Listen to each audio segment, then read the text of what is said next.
हजारौं साल पुरानो तोपहरू र यो किला बनेको मुगलको जमानाको यो बरादरी किला रहेछ साथीहरू। अनि यहाँको जेल पनि यति खतरनाक रहेछ। उस जमानामा जुन कैदीहरूलाई यसरी सजाय दिने गर्थ्यो। जान त गयौँ साथीहरू, तर यो भिड देखेर हामी बाटैबाट रिटर्न हुन खोजेका थियौँ। त्यसै गरी हामी भित्र त छिर्यौँ।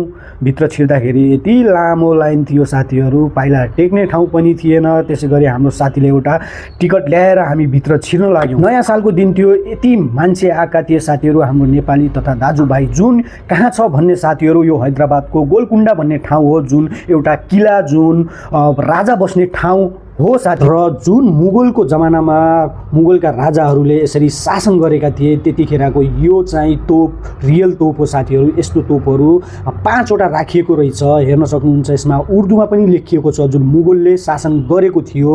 हेर्न सक्नुहुन्छ, रियल तोप नै हो यो, कुनै फ्याक तोप होइन साथीहरू। यस्ता धेरै तोपहरू राखेको थियो। तर माथि साइडमा अब कस्तो तोप छ राखिएको, भिडियो एन्डिङसम्म हेर्नु, पुरा भिडियो हेर्नु उतिखेर। अनि राजा चाहिँ माथि बस्नुहुन्थ्यो, वेट गर्नु, तपाईँलाई सबै देखाउनेछु। यो राजासँग जाने बाटो हो, म राजाको किलामा है, राजाको सुत्ने ठाउँ पनि देखाउँछु। यस्तो उकालोमा छ, हेर्नु यहाँबाट सबै देखिन्छ। एउटा डाँडामा भएको किला है साथीहरू, यो डाँडामा छ है। वेट गर्नु, हेर्नु यता पनि हेर्नु। यहाँबाट राजा माथि सुत्ने ठाउँ है, राजाको सुत्ने ठाउँ माथि छ। र मान्नै पर्छ है साथीहरू, मुगलको जमानामा राजाले शासन गरेको यो मुगलको क्षेत्रमा साथीहरू एउटा माथिको ठाउँमा जुन हिन्दू धर्मका लागि पूजापाठ गरिने एउटा मन्दिर बनाइदिएका छन्। हेर्न सक्नुहुन्छ, कालीमा र महादेवको यस्तो सुन्दर विशाल मन्दिर छ। ओम नमः शिवाय लेखेर अवश्य जानु होला। त्यतिखेर मुगलको टाइममा राजा चाहिँ यहाँ बस्नुहुन्थ्यो। अब यसलाई पुरा यो सबभन्दा उचा ठाउँमा छ क्या, उचाइको ठाउँमा यसरी मान्छे बसिरहेछन्। यो राजा बस्ने ठाउँ है, कोठा कोठा हेर्न सक्नुहुन्छ। त्यतिखेर मुगलले जतिखेर जुन भारतमा शासन गरेको थियो नि, त्यतिखेर राजा बस्ने ठाउँ यो हो साथी, हेर्न सक्नुहुन्छ।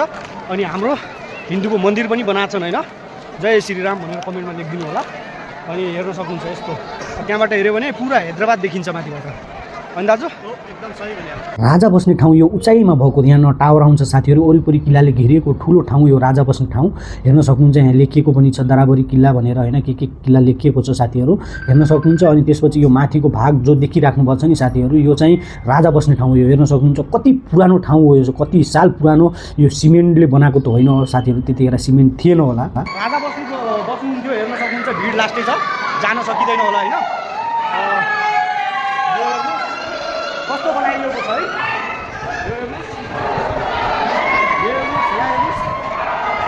कैदीहरूलाई यस्तो डेन्जर जेलमा राखिन्थ्यो साथीहरू। यति गहिरो छ, सायद यो जेलभित्र मानिसहरू कति मरेका होलान्, तल देखिँदैन होइन, कति गहिरो छ जेल। यस्तै गरेर अर्को जेल पनि रहेको छ। यति डेन्जर ठाउँमा यसरी कैदीहरूलाई सजाय दिने गरिन्छ।